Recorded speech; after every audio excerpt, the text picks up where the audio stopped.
In the name of Allah, the most gracious, the most merciful.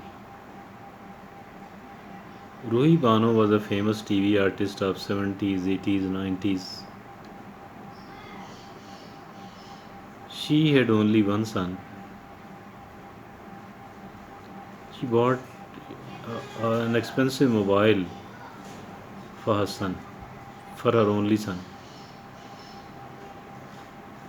The son was roaming somewhere else, and a street criminal tried to snatch the cell phone from him. The boy resisted. The criminal killed him, snatched the phone, and ran away. I don't know whether he was caught later on or not, but this devastated the life of Ruhi Banu. She fell into depression, unable to cope with this trauma, the biggest in her life. Obviously, she had started using the tranquilizers,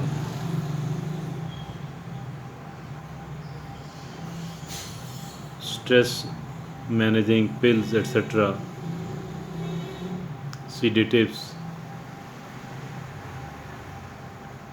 But her life could not become normal again. She, I hope that I think that she had consulted the psychologist, the psychiatrist, probably. Now I want to link it with the psychological troubles and the post-traumatic situations. Traumas does occur in our life, and otherwise too, we might fall into a sort of psychological illness.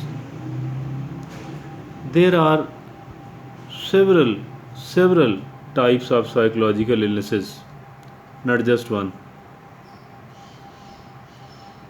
And these illnesses are like the bodily diseases, like the diseases of our body, like any other disease, and nothing different. If at all we do have to consult our physician and sometimes the surgeons, I think likewise we should consult the psychiatrist, the psychologist, psychological, clinical psychologist as well. It should not be taken as a stigma, not at all. It should never be taken as a stigma. It's not a stigma actually. It is something very common, very normal, and we should never hesitate to consult a psychologist, a clinical psychologist, psychiatrist. It's a necessity. And we are of the view, we are of the view that anybody who is visiting a psychologist, a clinical psychiatrist, is a something very shameful. It's not shameful. It's not stigma. We need to become healthy. We need to stay healthy, physically and psychologically at the same time. Like visiting a physician or a surgeon is not something shameful. Likewise, visiting a mental health practitioner should not be a shameful, should not cause any sort of stigma at all as well. And because of this sort of thinking and because of this sort of attitude, because we don't go to the mental health practitioners even when it is needed, even when it is direly needed, we don't visit them, we don't seek their advice. Because of this reason or because of any other reason, there are overwhelming number of the people in Pakistan who are not psychologically healthy at all. A sort of survey was conducted by an NGO, by a team of psychologists and psychiatrists, where several questions were asked from the general public, from the different segments of the society. And once the survey was completed, some horrible results emerged.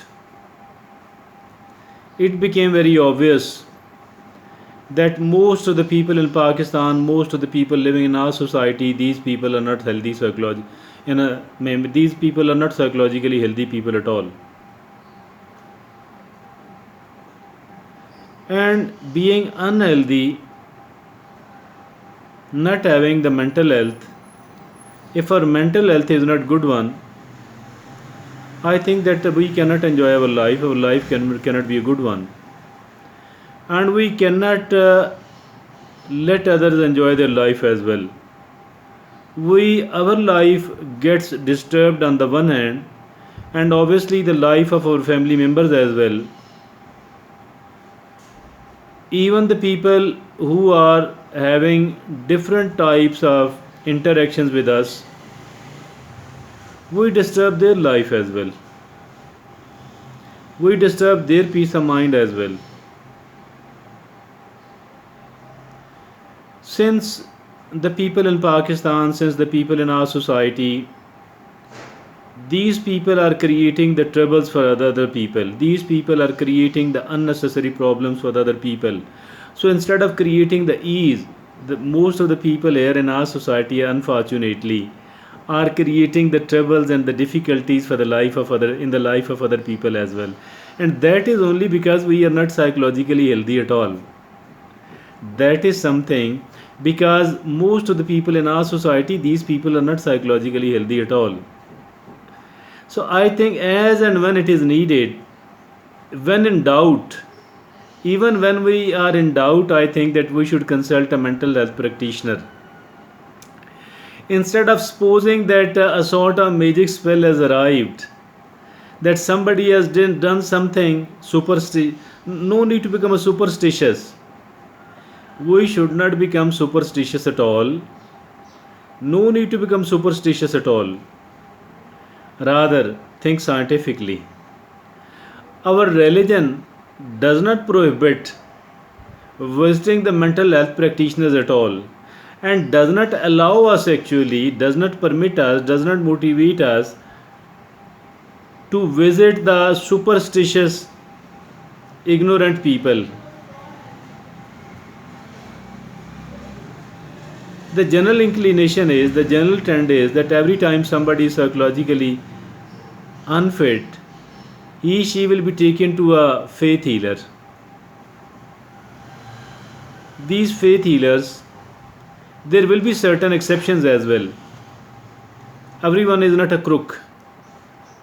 Everyone is not ignorant. Everyone is not trying to manipulate and exploit the psychological weaknesses of the people. But maybe 9 out of 10, or maybe even more,